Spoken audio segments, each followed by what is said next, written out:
ያፌት ዛሬ ያደረገው ነገር እጅግ በጣም የሚያሳዝን ነገር ነው። ናታንም ደግሞ ራሱን ከሚቆጣጠረው በላይ ትዕግስቱን አልቋል ማለት ነው። ደውሎም ነግሮታል። የወደፊት ባሏ ጋር ነው ከዚህ በኋላ የምታድረው ወይንም ደግሞ ዛሬ የምታድረው ብሎ ሲለው ትዕግስቱን መቆጣጠር ነበር ያቃተው። ይሄን ያህል አንተ ፈሪ ነህ እንደ እያለ ነበረ ሲፎክርበት የነበረው። ግን ደግሞ እዛው በቤቱ ላይ ነው ባለህበት ማቃጠልህ ብሎታል ማለት ነው። ግን እዚህ ጋር እነ ቢንያምም የኤፍራታም ወንድም ማለት ነው በምን እንዳስፈራራት በምን አስፈራርቷት እንደዚህ እንድትል እንዳደረጋት እናጣራለን፣ ነገሩንም ደግሞ እንደርስበታለን ብለዋል ማለት ነው። እኔ እሱን ከማግባቷ በፊት ነገሮቹን እነሱ ቢደርሱበት ብዬ አስባለሁ። የኤፍራታ ወንድም ራሱ በጣም ነበር የተጨናነቀው ማለት ነው። በጭራሽ ኤፍራታ ይሄን ነገር ልታደርግ አትችልም፣ በናታን ላይ ሌላ ወንድ ልትወድ አትችልም ብሏል። ትክክል ነው። የሆነ ነገር አድርጎ እንዳስፈራራት እርግጠኛ ሆነዋል ማለት ነው። ሰላም ሰላም፣ ውድ የተከበራችሁ የቻናሌ ተከታታዮች እንዴት ናችሁ? ከኔ ጋር ሁሉ ሰላም ነው። ሰላማችሁ ይብዛልኝ ባላችሁበት ውድ ቤተሰቦቼ። ለቻናሌ አዲስ ከሆናችሁ ሰብ እያረጋችሁ ቤተሰቡ ኑ፣ ነባሮች እንኳን በሰላም መጣችሁ።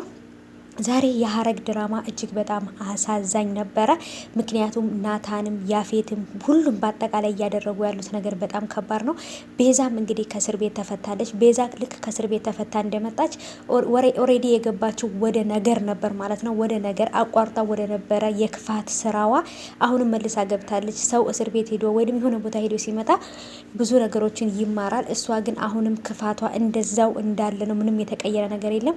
አሁንም ቤት ውስጥ እንዳለ ያሉትን ሰዎች አስወጣቸዋለሁ፣ ብቻዬን እኖራለሁ እያለች ነው ማለት ነው። ብቻ ግን መጨረሻ ላይ ሰው ለሰው አስፈላጊ እንደሆነ በደንብ ይገባታል ብዬ አስባለሁ። በጣም የምታስፈራ በጣም የሆነ ብጥቀት እንትን ብላን የመጣችው ከእስር ቤት ማለት ነው። ሰው እንደዚህ ሆኖ ከእስር ቤት ከወጣ የሆነ ነገር ተምሮ ይመጣል ብዬ አስባለሁ። እሷ ግን ክፋቷ እንደውም ጨምሮባት ነው የመጣችው።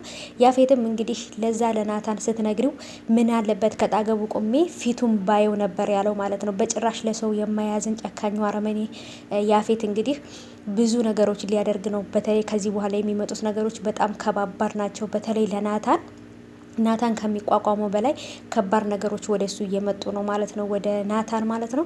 በተለይ በማይደራደርባት በኤፍራታ መጣበት ማለት ነው።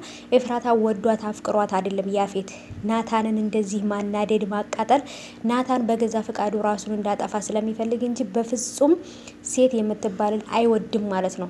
በአጠቃላይ ሴትን ብቻ ሳይሆን ሰው የተባለን ራሱ ፍጡር አይወድም ማለት ነው ያፌትና ስለዚህ ቤተሰቦቼ አላቅም ብቻ በጭራሽ ማግባት የለባትም ወይንም ሁለቱ በጭራሽ መጋባት የለባቸውም ነው የምለው። ቤዛም እስር ቤት መፈታቷ ለኤፍራታና ለናታን ሌላ ጭንቀት ነው የምታመጣው ማለት ነው። ሄፉዬ እንግዲህ የያፌት ቤት ምሳ ጋብዟት ወይንም እራት ጋብዟት እዛ ነበረች። እራቱን ከበሉ በኋላ ግን እየደወለ ለናታን እያጨናነቀው ነበር። ወይንም ደግሞ ያለውን ነገር ብቻ በጣም ከባድ ነው እያሰበውን እንግዲህ ዛሬ ከኔ ጋር ነው የምታድሪው ብሏታል። ይህን ነገር አያደርገውም ብዬ አስባለሁ። ይደርሱበታል ብዬ አስባለሁ።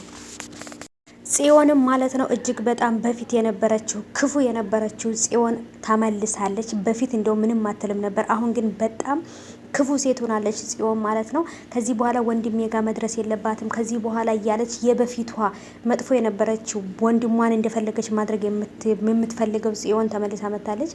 በተለይ አሁን ላይ ኤፍራታ ላይ ማንም ሰው ቢሆን ሁሉም ሰው በቃ የኤፍራታ ጠላት ሆኗል። ከናታንና ከዚህ ከወንድሟና ቢንያምና ከገነት ውጪ ለኤፍራታ በጭራሽ ማንም ሰው እያሰበላት አይደለም። ሀይዋንም በነገራችን ላይ የቤዛ ጓደኛ ማለት ነው ለቤዛ ብዙ አንዳንድ ነገሮችን እየነገረቻት የሰው ታሪክ እየነገረቻት ነበረ። የሰው ታሪክ ስትሰማ እንደዚህ ከዘገነናት መጨረሻ ላይ ግን የእሷም ህይወት እንደዚህ እንደሆነ ማሰብ አለባት ቤዛ ማለት ነው።